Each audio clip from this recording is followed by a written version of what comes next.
Dhanik Bharat Educational Institutions, Inter, IIT, JEE, NEET, admission opened. So mega DSC పైన ఈరోజు ఎమ్మెల్యేలు, ఎమ్మెల్సీలు, ఎక్స్ఎమ్మెల్యేలు మేమందరం కూడా ఈ జిల్లా తరఫున కలెక్టర్ గారికి రిప్రజెంటేషను ఇవ్వడం జరిగింది. సో మెగా డిఎస్సి 2025 డిఎస్సిలో అనేక అక్రమాలు జరిగాయని చెప్పేసి గత 1.5 సంవత్సరంగా దాంట్లో పాల్గొన్న నిరుద్యోగ యువత, అలాగే వైఎస్ఆర్ కాంగ్రెస్ పార్టీ, మిగతా ప్రతిపక్షాలు అన్నీ కూడా డిమాండ్ చేస్తున్నా దానిపైన ఎంక్వైరీ చేయండి, నైతిక బాధ్యత వహిస్తూ విద్యాశాఖ మంత్రి రిజైన్ చేయాలా అని చెప్పేసి మేము డిమాండ్ చేస్తున్నాం. సో ఎంక్వైరీ చేయమని చెప్పేసి అప్పటి నుంచి అడుగుతున్నా ఇంతవరకు ఈ ప్రభుత్వం దానిపైన తీసుకున్న చర్యలు ఏంటి లేవు.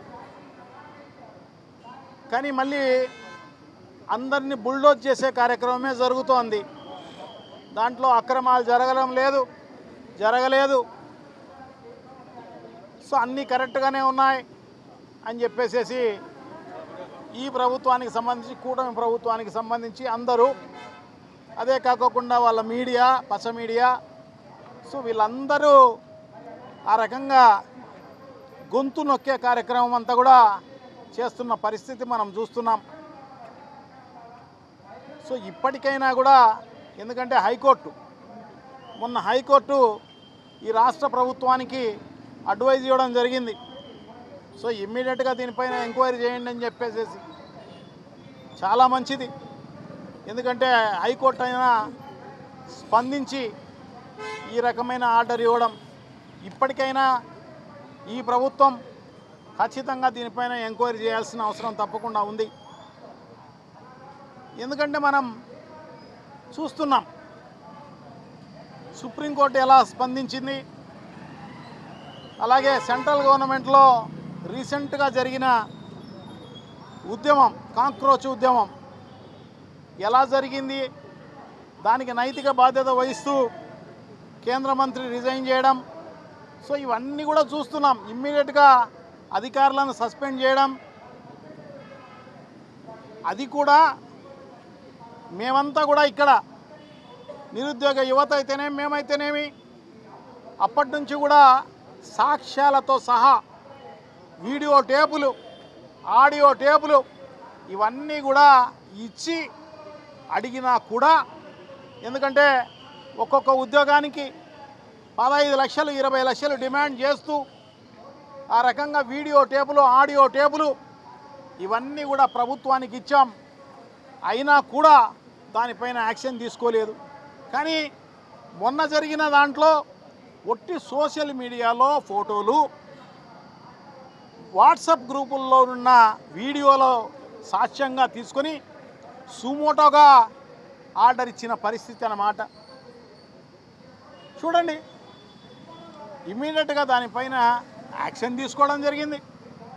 ఇమ్మీడియట్గా అధికారులను సస్పెండ్ చేయడం జరిగింది. నైతిక బాధ్యత వహిస్తూ కేంద్ర విద్యాశాఖ మంత్రి రిజైన్ చేయడం కూడా జరిగింది. సో ఇక్కడ ఆ సిగ్గు లేదు, ఇంకోటి లేదు, మానం లేదు, ఏమీ లేదు.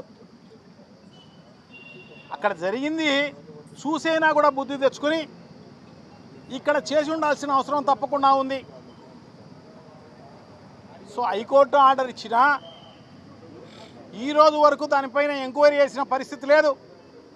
ఈ ఎంక్వైరీ కూడా ఈ రాష్ట్ర ప్రభుత్వం ఆధ్వర్యంలో నడుస్తున్న సంస్థలు ఎంక్వైరీ చేస్తే అది విద్యాశాఖ మంత్రి చెప్పిందో లేకుంటే ముఖ్యమంత్రి గారు చెప్పిందో ఆ ఎంక్వైరీలో రిజల్ట్ వస్తా తప్ప నిజంగా జరిగిన అన్యాయము, అక్రమం బయటకు వచ్చే అవకాశం తక్కువగా ఉంటుంది. సో అందుకోసమే మేమైతే డిమాండ్ చేస్తున్నాం సిబిఐ ఎంక్వైరీ కావాలని. అప్పటికైనా కూడా ఖచ్చితంగా ఏం జరిగిందో ప్రజలకు తెలుస్తుంది, ఈ ప్రభుత్వానికి తెలుస్తుంది, అందరికీ తెలిసే కార్యక్రమం జరుగుతుంది. ఏదైతే నిరుద్యోగ యువత ఈరోజైతే బాధపడుతున్నారో, ఎందుకంటే అర్హులైన వాళ్ళకు ఉద్యోగాలు రాలేదు, అనర్హులకు అందరికీ ఉద్యోగాలు రావడం జరిగింది. ఎవరైతే డబ్బులు ఇచ్చారో వాళ్ళకు మాత్రమే ఉద్యోగాలు వచ్చిన పరిస్థితి. సో అటువంటిది వాళ్ళందరూ కూడా గట్టిగా డిమాండ్ చేస్తున్నారు.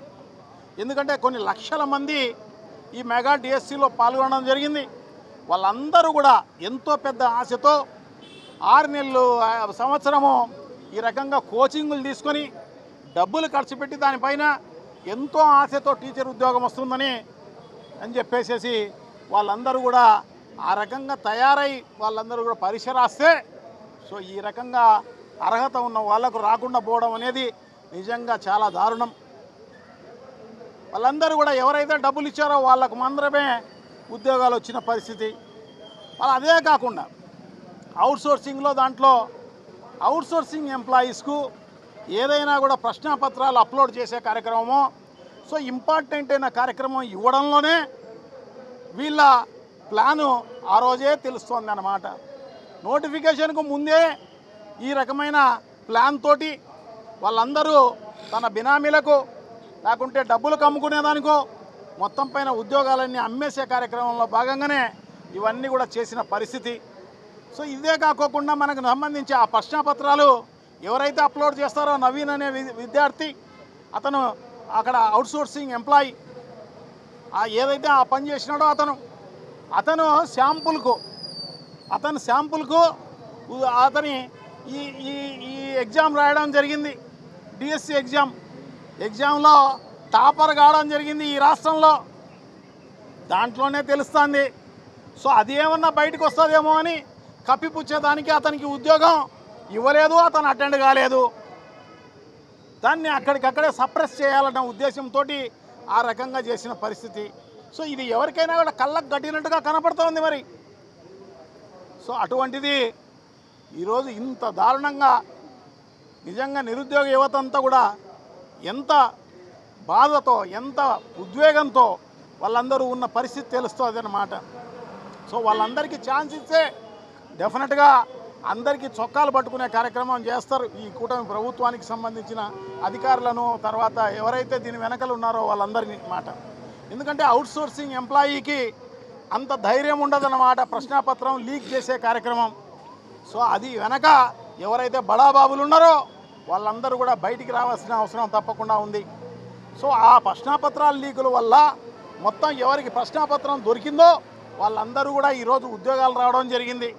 ఇదే కాదు, దీనికి పరాకాష్ట, దీనికి సంబంధించి స్పోర్ట్స్ కోటాలో ఇది పరాకాష్ట అన్నమాట. ప్రశ్నాపత్రాలు లీక్ అనేది ఒకటి, అదే కాకోకుండా ఇది స్పోర్ట్స్ కోటాకు సంబంధించి చాలా దారుణం. దాంట్లో బ్రిడ్జ్ అనే ఆట కూడా దాన్ని కొత్తగా జీవో కొత్తగా ఇచ్చి దాన్ని కూడా స్పోర్ట్స్ కోటా కింద ఇచ్చేదానికి, ఉద్యోగం ఇచ్చేదానికి అది కూడా చేయడం జరిగింది. ఇప్పుడు గూగుల్లో కొడితే మనకు కూడా తెలుస్తుంది బ్రిడ్జ్ ఆట ఏంది అనేది.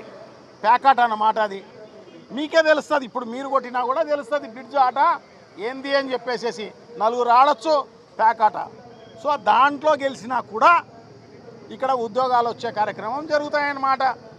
సో దానివల్ల తెలుస్తుంది అన్నమాట మనకు.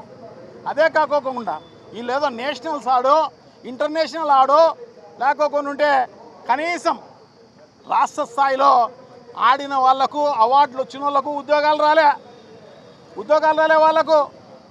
ఏదో షాప్ వాళ్ళు సర్టిఫికెట్ ఇస్తే వాళ్ళు ఆ డిఎస్సి ఎగ్జామ్ రాయాల్సిన పని లేదు, ఇంకోటి రాయాల్సిన పని లేదు.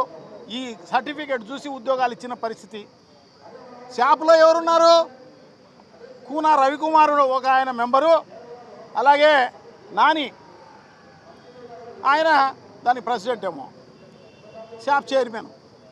సో ఈ రకంగా వీళ్ళు ఇచ్చిన సర్టిఫికెట్లను బేస్ చేసుకొని ఉద్యోగాలు ఇచ్చిన పరిస్థితి అన్నమాట. సో ఇంత దారుణాలు జరుగుతున్నా ఇవన్నీ ఎవిడెన్స్తో చూపించినా దానిపైన యాక్షన్ ఉన్న పరిస్థితి లేదు. సో అందుకోసమే ఖచ్చితంగా వైఎస్ఆర్ కాంగ్రెస్ పార్టీ డిమాండ్ చేస్తోంది. సో తప్పకుండా ఇవన్నీ కూడా ఏదైతే మెగా డిఎస్సి జరిగిందో దాన్ని రద్దు చేయాల్సిన అవసరం తప్పకుండా ఉంది. కొత్తగా మెగా డిఎస్సి జరపాల్సిన అవసరం తప్పకుండా ఉంది. అది కూడా కేంద్ర ప్రభుత్వం ఆధ్వర్యంలో నిన్న పార్లమెంట్లో బిల్లు పాస్ చేసిన దాంట్లో ఉన్న విధంగా వాళ్ళ ఆధ్వర్యంలో జరపాల్సిన అవసరం తప్పకుండా ఉంది. సో అట్లా జరిపి ఎంతమందికి అయితే ఇప్పుడు 16,000 ఉద్యోగాలకే నోటిఫికేషన్ ఇవ్వడం జరిగింది. వీళ్ళు ఎలక్షన్స్లో మేనిఫెస్టోలో మెగా డిఎస్సి అని చెప్పేసి అనౌన్స్ చేయడం జరిగింది. దాదాపు 50,000 ఉద్యోగాలు, టీచర్ ఉద్యోగాలు ఉన్నాయి. అవన్నీ కూడా పూర్తి చేస్తాము అని చెప్పేసి చెప్పిన పరిస్థితి అన్నమాట ఎలక్షన్స్లో. కానీ 16,000కు మాత్రమే ఇవ్వడం జరిగింది. సో ఇంకా ఏదైతే ఖాళీలు ఉన్నాయో అవి కూడా కలిపి ఇవి కూడా కలిపి దానికి సంబంధించి ఆ డిఎస్సి నోటిఫికేషను ఇవ్వాల్సిన అవసరం తప్పకుండా ఉంది.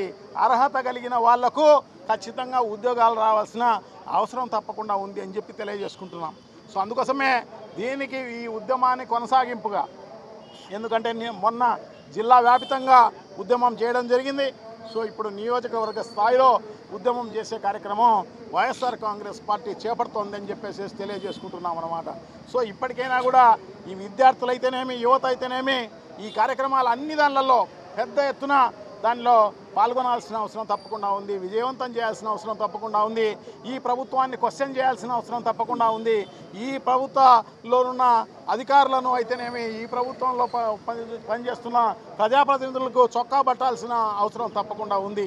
సో అవన్నీ కూడా ఖచ్చితంగా మనం చేయగలిగినప్పుడు మాత్రమే మనం అనుకున్న రిజల్ట్ వచ్చే కార్యక్రమం జరుగుతుంది. ఏదైతే మనం నిరుద్యోగులకు ఉద్యోగాలు ఇవ్వాలా అని చెప్పేసి చెప్పడం జరిగిందో అవన్నీ కూడా ఖచ్చితంగా జరగాలి అంటే ప్రజల్లో చైతన్యం రావాల్సిన అవసరం ఉంది. విద్యార్థుల్లో చైతన్యం రావాల్సిన అవసరం ఉంది. యువకుల్లో చైతన్యం రావాల్సిన అవసరం తప్పకుండా ఉంది అని చెప్పేసి తెలియజేసుకుంటాం. సో నియోజకవర్గ స్థాయిలో రిలే నిరాహార దీక్షలు అయితేనేమి, తర్వాత మిగతా అవేర్నెస్ క్రియేట్ చేయడం అయితేనేమి, దాని తర్వాత ర్యాలీలు అయితేనేమి, ఇవన్నీ కూడా కొనసాగింపుగా జరిగే కార్యక్రమాలు జరుగుతున్నాయి.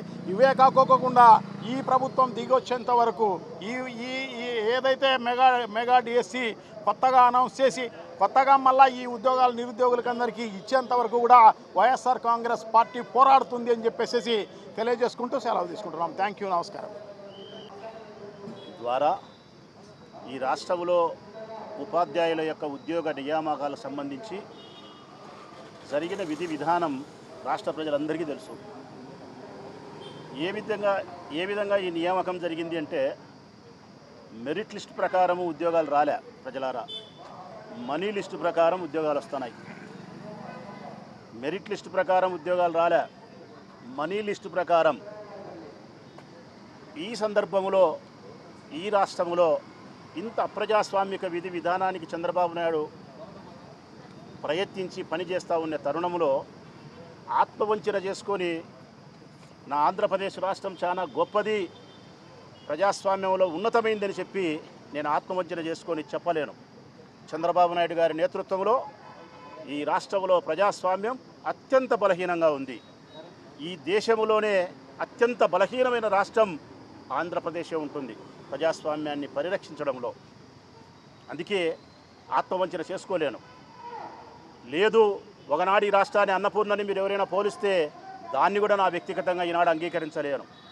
నాడు ఏమన్నా అన్నపూర్ణను కావచ్చేమో కానీ నేడు ఆకలి కేకలతో ఆక్రందన చేస్తూ ఉండే రాష్ట్రం ఆంధ్ర రాష్ట్రం. ఇది వైఎస్ఆర్ కాంగ్రెస్ పార్టీది బాధ్యత మాత్రమే. యువతలారా, యువకులారా, మెగా డిఎస్సిలో ఎవరైతే పాల్గొన్నారో ఆ యువకులందరినీ కూడా నేను ఆహ్వానిస్తూ ఉన్నా. వైఎస్ఆర్ కాంగ్రెస్ పార్టీది బాధ్యత, కానీ భవిష్యత్ యువతది. మీ భవిష్యత్తును బంగారుమయం చేసుకునేదానికి, మీ భవిష్యత్తును అందంగా తయారు చేసుకునేదానికి నేడు ధర్మయుద్ధం చేయాల్సిన అవసరం యువతకుంది. వైఎస్ఆర్ కాంగ్రెస్ పార్టీ మీరు యుద్ధానికి సిద్ధమైన తర్వాత, క్షేత్రస్థాయిలో ధర్మయుద్ధానికి మీరు సిద్ధమైన తర్వాత వైఎస్ఆర్ కాంగ్రెస్ పార్టీకి సంబంధించినటువంటి ప్రతి కార్యకర్త దగ్గర నుంచి జగన్మోహన్ రెడ్డి వరకు మా పిల్లల యొక్క భవిష్యత్తు కోసం బలిదానాలకు కూడా మేము సిద్ధం ఉన్నామని చెప్పి ఈ సందర్భంగా యువకులకు సవినయంగా విజ్ఞప్తి చేస్తూ ఉన్నా. జగన్మోహన్ రెడ్డి గారి నాయకత్వంలో మేము చేయబోతా ఉన్నటువంటి మెగా డిఎస్సికి సంబంధించి ఏదైతే సిబిఐ విచారణ చేయాలంటున్నామో, ఏదైతే ఈ పరీక్షను రద్దు చేసి మళ్ళీ కొత్తగా జరపాలంటున్నామో, ఏదైతే తప్పు చేసిన అధికారులపైన చర్యలు తీసుకోవాలని చెప్తా ఉన్నామో, మెరిట్ లిస్టు ప్రకారం ఉద్యోగాలు రావాలని మేము ఆకాంక్షిస్తున్నామో, ఆ ఆకాంక్షను నెరవేర్చడం కోసం, మా పిల్లల భవిష్యత్తు కోసం బలిదానాలకు కూడా వైఎస్ఆర్ కాంగ్రెస్ పార్టీ సంసిద్ధమైనప్పుడు తప్పనిసరిగా ఈ కార్యక్రమంలో యువత రావాలని చెప్పి నేను కోరుకుంటా ఉన్నా. మీరు అనుకోవచ్చు, హస్తినలో నాడు జరిగింది కదా వారం కిందటని చెప్పి. హస్తిన వేరు యువతలారా, ఇది అమరావతి. ఇది హస్తిన కాదు, ఇది అమరావతి. హస్తిన చాలా తొందరగా కళ్ళు తెరిచింది. జరిగిన పొరపాటుకు, జరిగిన అప్రజాస్వామిక విధానానికి త్వరగా కళ్ళు తెరిచింది హస్తిన. అమరావతిలో ఆ త్వరగా కళ్ళు తెరిచే నైజం లేదు. చంద్రబాబు నాయుడుకు ఉండేది అహంకారము, అధికార జూలము.